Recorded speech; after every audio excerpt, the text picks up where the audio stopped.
Boa tarde, 12 de julho de 2019. Hoje nós vamos falar sobre os precursores do Espiritismo. Deveria ser antes das outras aulas, mas aí, como eu mandei depois, a culpa foi minha, não foi do Ra. Estamos na metade do ano. Esse ano tá. Então a gente vai ver alguma coisa sobre os precursores. É um estudo da ESD, Estudo Sistemático de Doutrina Espírita. É um estudo bem interessante. Na verdade, fala um pouco dos magnetizadores, filósofos.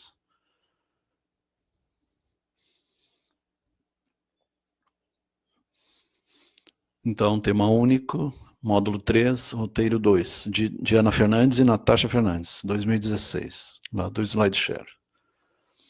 Então, nós temos, segundo Arthur Conan Doyle, na obra História do Espiritismo. Então, lembrando, Arthur Conan Doyle foi o criador do Sherlock Holmes.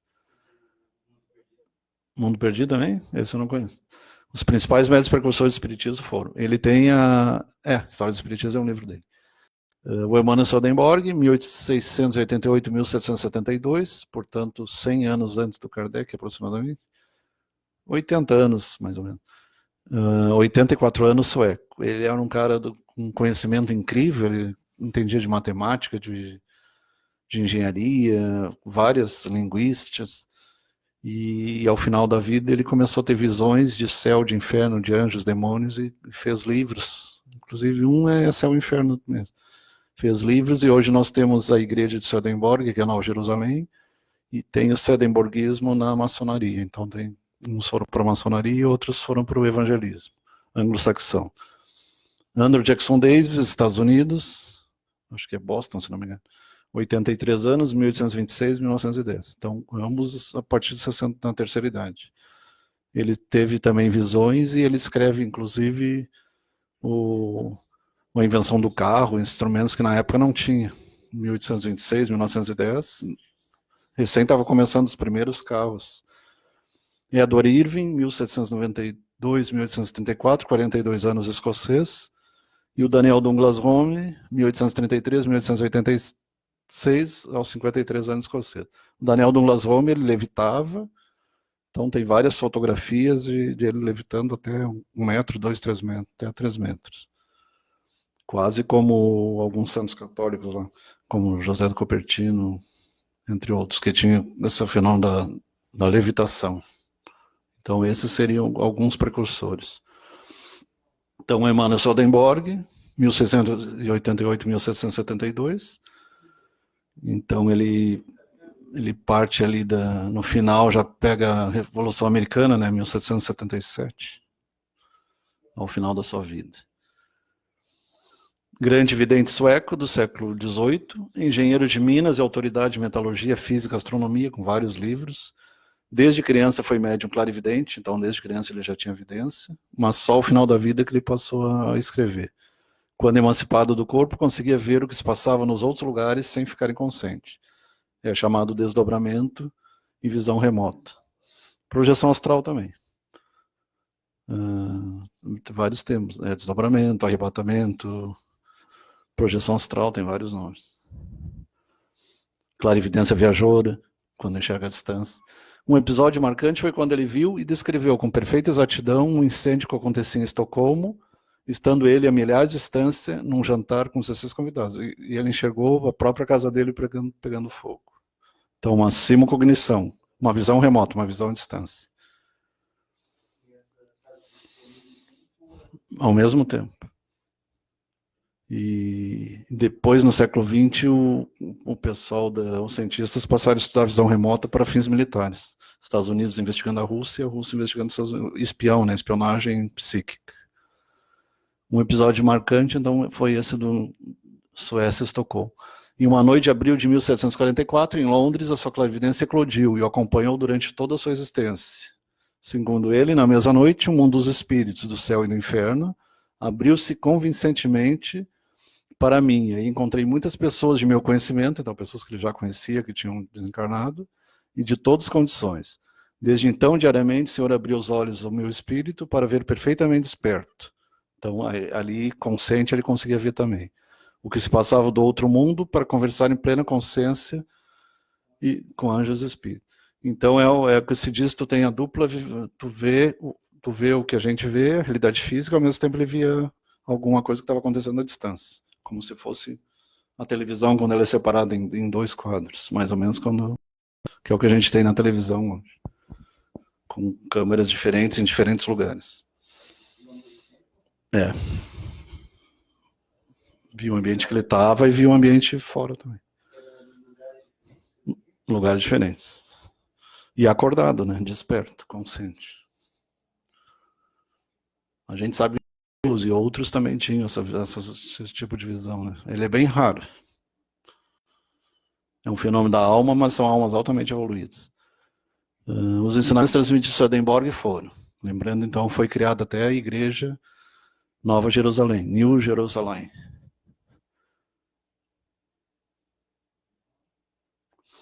O mundo espiritual consiste de várias esferas representando diversos graus de felicidade e luminosidade. Até ali se falava em 7º céu, 5º céu, 3º céu. A Bíblia fala em 3º céu. Se tu pegar o livro de Enoque, fala até o 10º céu, onde teoricamente estaria Deus. A física fala em 10 a 11 dimensões, né? Então existe um paralelo hoje em dia da física com essas dimensões. Já tem outros que falam que é dividido de 7 em 7. Após a morte, iremos àquela esfera que se adapta bem à nossa condição espiritual. Então, por verdade, tu vai ir para uma esfera da qual tu já antecipa na tua existência atual.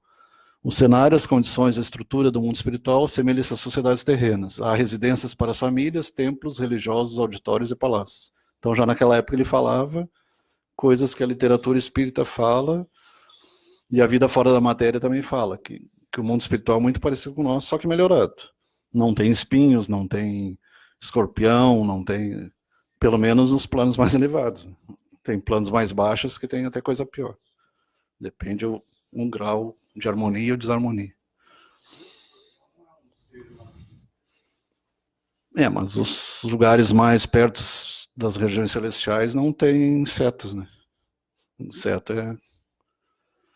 A morte é suave, os seres celestiais ajudam os recém-chegados ao mundo espiritual. Isso depois, o Espiritismo vai confirmar 100 anos depois.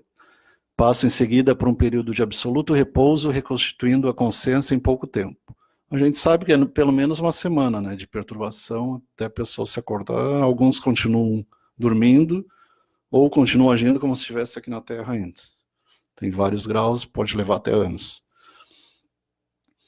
Existem anjos e demônios no mundo espiritual, porém são apenas almas humanas altamente evoluídas ou retardadas, o que o Espiritismo também diz. Os chamados demônios são almas atrasadas e os anjos são almas evoluídas. Nós evoluiremos para anjos, assim como os animais evoluirão para humanos.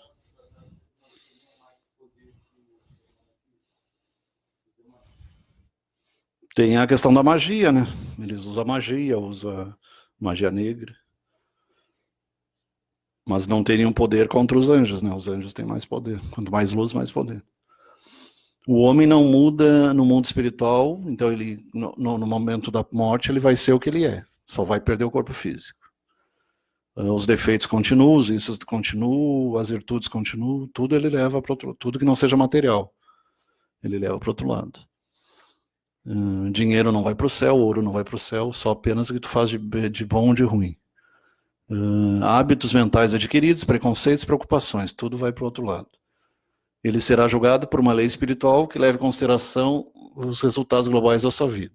Lembrando que nós temos um corpo etérico, que é a mesma silhueta nossa, temos um emocional, que são nossas emoções, um mental, que são os nossos pensamentos. Então, o mental vai para o outro lado, até ser dissolvido mais tarde, na chamada segunda morte, terceira morte.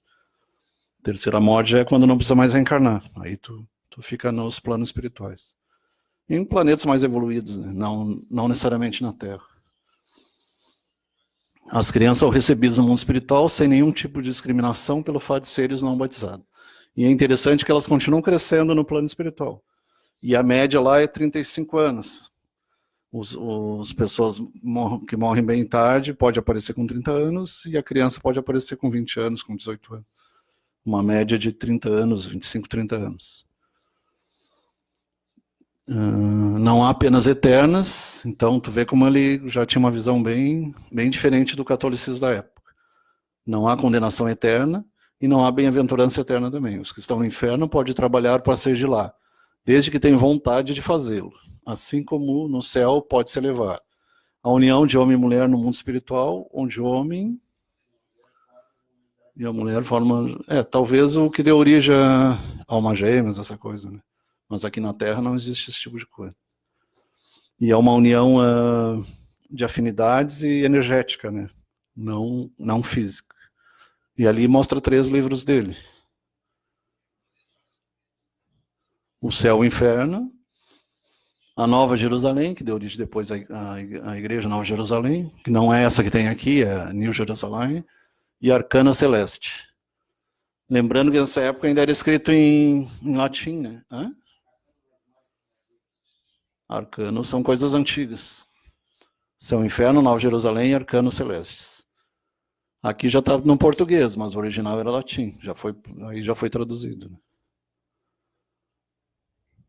Provavelmente passou para o inglês, do inglês até chegar no português. Você encontra, se procurar, você encontra. São livros bem interessantes, bem evoluídos para a época. Edward Irving, 1792-1834, era de origem humilde, pertencente à classe de trabalhadores braçais escoceses. Lembrando que a Escócia é muito famosa pela questão da maçonaria, né? E gaita de foles. E o saiote aquele. E o monstro do Lago Ness. E também o whisky, né? Tornou-se pastor protestante, médio de inspiração, atraía multidões para ouvir suas luminosas pregações evangélicas. Então é interessante que o anterior era anglicano e o Irving era protestante. Todos eles eram protestantes. Então é chamado espiritismo anglo-saxão. O espiritualismo anglo-saxão. Não. Eles chamavam neo-espiritualismo, porque ali era o espiritualismo renovado. Até ali era ocultismo, era Rosa Cruz, maçonaria, outros misticismo. Era mais o campo místico mesmo. Inclusive, eles tentaram se infiltrar até no espiritismo. Se tu pegar Rusteng foi um anti-espírita. Infelizmente, teve pessoas que entraram para tentar se beneficiar ou tentar corromper o espiritismo. Como tem em todo lugar, né? Na igreja que ele dirigia em Londres, em 1831, correram notáveis fenômenos de psicofonia, que é o falar pela voz, né? E voz direta. Voz direta, a gente tem um exemplo no batismo de Jesus, ou quando ele diz, esse é meu filho amado, escutai-o em voz direta. Com ensino que contrariava a ortodoxia e por isso consideravam do diabo. Suas manifestações continham ensinos dogmáticos. A voz direta é ouvido. Todo mundo escutava, todo mundo estava ali e escutava. Não necessariamente. Porque é a concepção da época, né? Com censuras que evidenciavam a existência de uma verdadeira força psíquica, revelando de igual modo uma lei espiritual. Seria atração de espíritos pela nossa maneira de ser, somos orgulhosos, atraímos espíritos malévolos, e assim por diante. Então, dependendo do que tu atrai. Constitui-se um traço de união entre Swedenborg e Andrew Jackson Davis. Então, ele é a ligação entre os dois. Esses dois na Europa e Andrew Jackson Davis lá nos Estados Unidos. Então, Andrew Jackson Davis, 1826-1910. Também chamado pai do espiritismo moderno, o Allan Kardec americano. Nasceu em distrito rural, Nova York, em meio ao povo simples e ignorante. Interessante que foi Nova York também, Raidzile, que começaram as pancadas, começou o espiritismo propriamente. Uma família protestante também. Isso é uma coisa digna, interessante, né? Eles sacudiram o meio protestante e católico antes de surgir o espiritismo propriamente dito. Começou a ouvir vozes agradáveis e gentis na infância, seguindo as belas clarividências. Visões desenvolveram também nele ao mesmo tempo que os dons mediúnicos com aplicação em diagnóstico médico. As visões, por exemplo, de João Evangelista, do Apocalipse, são clarividências. Só que no futuro daí, né? Pré-cognições são no futuro. Retrocognição. E eu já tive com o Egito, com a pirâmide.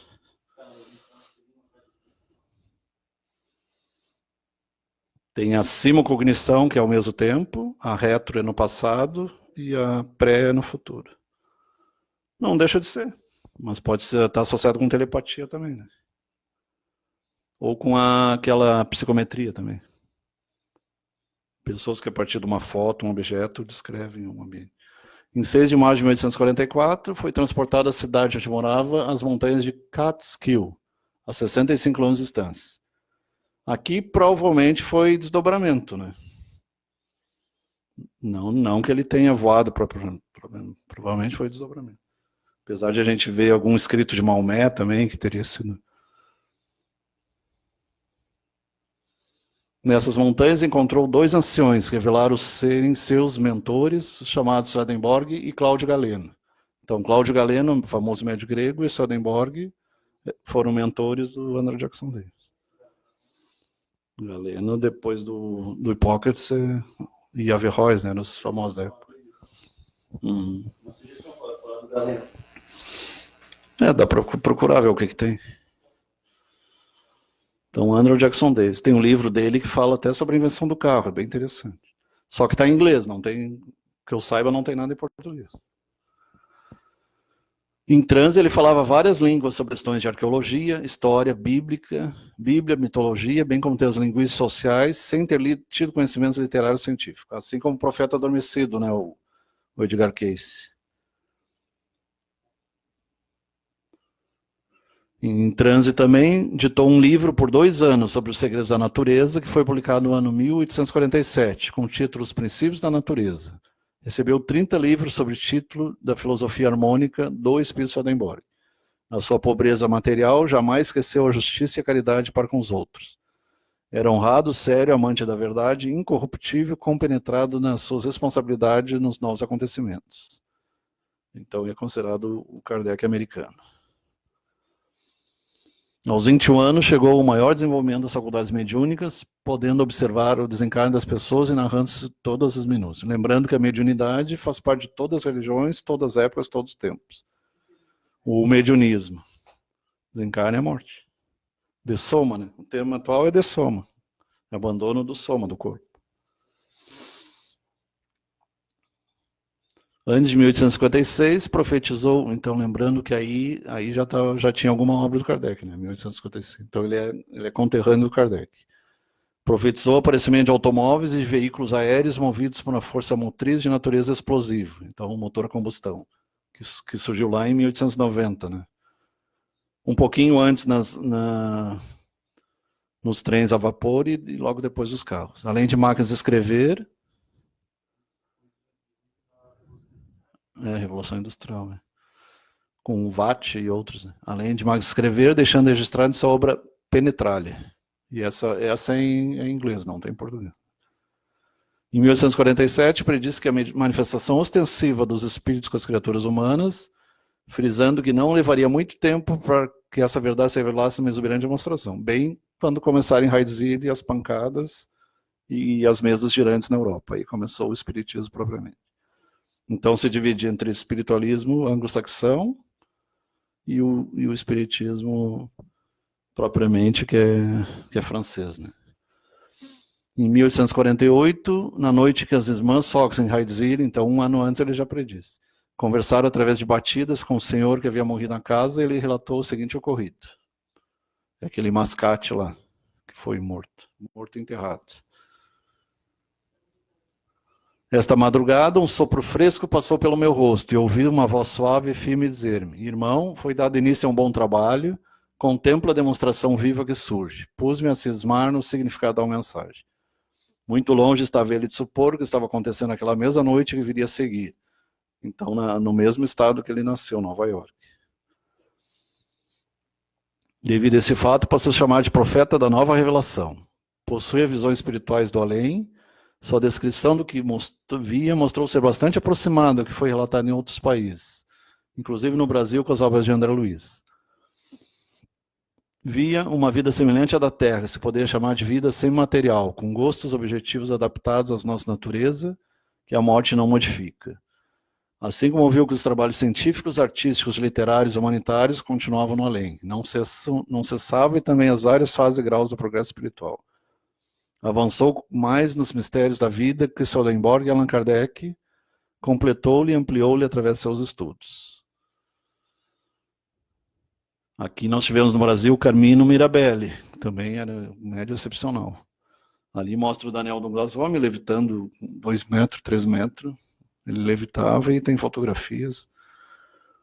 E naquela época era mais difícil fazer fraude, né? Hoje tu pode fraudar uma fotografia, mas na época era bem complicado.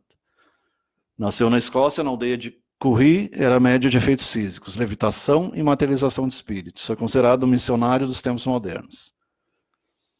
A seu respeito foi dito: quando Mr. Home passa, derrama em seu redor, maior de todas as bênçãos, a certeza da vida futura. O codificador Allan Kardec considera que a presença de Daniel Douglas Home em Paris, em 1855, foi de certa forma providencial, pois auxiliou na propagação das ideias espíritas. Embora ele não defendesse o espiritismo em si, mas devido aos fenômenos que chamava atenção, ele acabou incentivando, indiretamente. Home nunca cobrou dinheiro por suas sessões e apresentações espiritualistas. Ele considerava que havia sido designado espiritualmente com a missão de demonstrar a imortalidade. Então ele era espiritualista, não necessariamente espírita. Allan Kardec elogia sua modéstia, seus sentimentos nobres e a elevação de sua alma. Kardec relata o testemunho da levitação de Home, observado em Paris, Florença e Bordeaux. Não somente ele, mas as mesas também levitavam sem nenhum contato.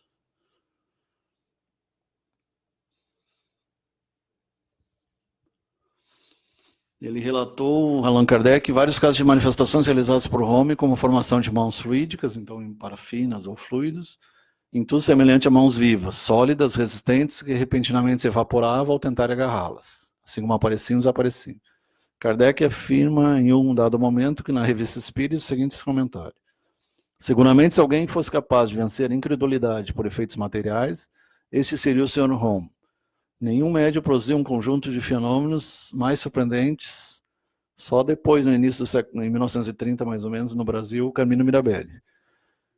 Nem em melhores condições de honestidade, entretanto, bom número daqueles que o viam em ação o trato ainda na hora que passa por débito prestidigitador, ou mágico. Também afirmou que o médium estava acima de qualquer suspeita de charlatanismo. O que faltou aos que viram e não se convenceram foi a chave que lhe permitisse compreender as manifestações produzidas pelo médium, que a vida do mesmo para a França contribuiu para ele acelerar o desenvolvimento do espiritismo. Já tinha o José do Cupertino, Teresa d'Ávila, João da Cruz, outro já levitava. São Francisco de Pádua também. Episódio Raidzilla, então, as irmãs Fox, Kate e Margaret. Tá faltando uma ali. Ali estão os pais. Em 1848, aldeia de Raidzilla. Então, 100 anos... Não, um ano depois da predição de Andrew Jackson Davis.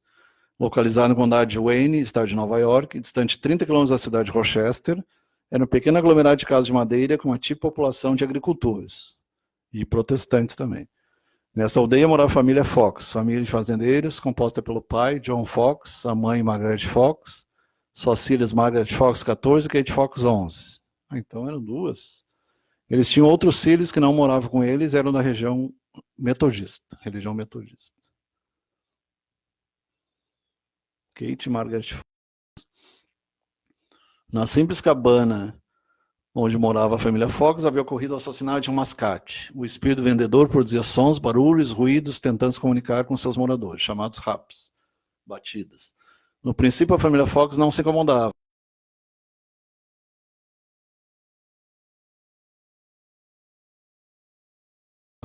Tanto que as meninas se negavam a dormir sozinhas.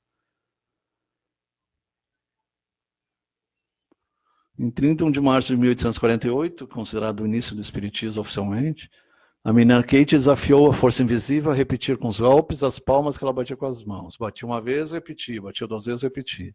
A resposta foi imediata. A cada estalo, um golpe era ouvido. Logo a seguir, foi o início da telegrafia espiritual. Logo perceberam que aquela força invisível podia ver e ouvir, pois até quando se dobrava o dedo, a força respondia. Os vizinhos foram chamados, logo apareceram outras pessoas. Também perguntavam e eram sempre respondidos de forma inteligente. De início, sim, não. E depois, com uma espécie de tabuleiro Ouija, com letras e números, começavam a responder. Logo criaram um código, uma batida seria a letra A, 2 a B e assim por diante. Assim estabeleceram um canal de comunicação com o espírito. É um código bem complicado. Né? Ficaram sabendo, dentre outras informações, que ele havia sido assassinado pelo antigo inquilino e foi enterrado na adega a 10 pés de profundidade. O espírito se identificou com o Charles Rosman. Resolveram escavar a adega para encontrar o esqueleto do suposto assassinato. Inicialmente encontraram apenas vestígios e somente após 50 anos foi descoberta a ossada do homem assassinado. Por que tanta demora? Vários fenômenos desse tipo passaram a ocorrer em outras cidades, em outros países, então pelo mundo todo, em outras famílias. Renomadas pessoas, tanto na América como na Europa, estudaram com rigor e profundidade os fenômenos. Como eram famílias de prestígio, famílias ricas, no início foram taxados de elitistas, sendo sempre comprovada a veracidade dos fatos. Em 1852, a Europa inteira viu-se envolvida com os fenômenos das mesas girantes, The Turntables. É inegável a contribuição desses médiuns para o espiritismo nascente, uma vez que apresentaram marcos bem definidos da presença do plano espiritual, antes e durante a época da chamada invasão organizada pelos espíritos superiores, compreendendo o período que se inicia com o Senhor Jaizili, indo até a publicação do Livro dos Espíritos. Então, no início, eles não são tão superiores, porque são efeitos físicos, né? Mas depois, efeitos telepáticos e outros. Então, anunciadores de uma nova era, pioneiros tiveram a incumbência de preparar a humanidade para a recepção dos ensinamentos da doutrina espírita propriamente.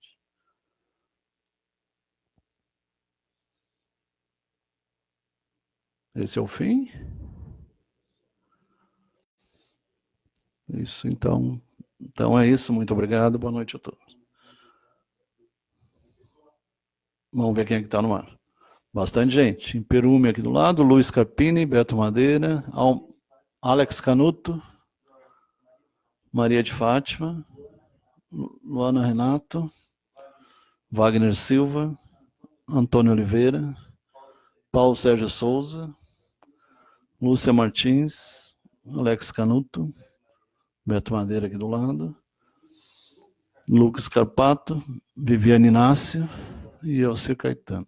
Lucas Carpato deve ser parente do cara que era gerente lá do Bradesco, né? Que era Scarpato também. Boa noite a todos, então. Até a semana que vem.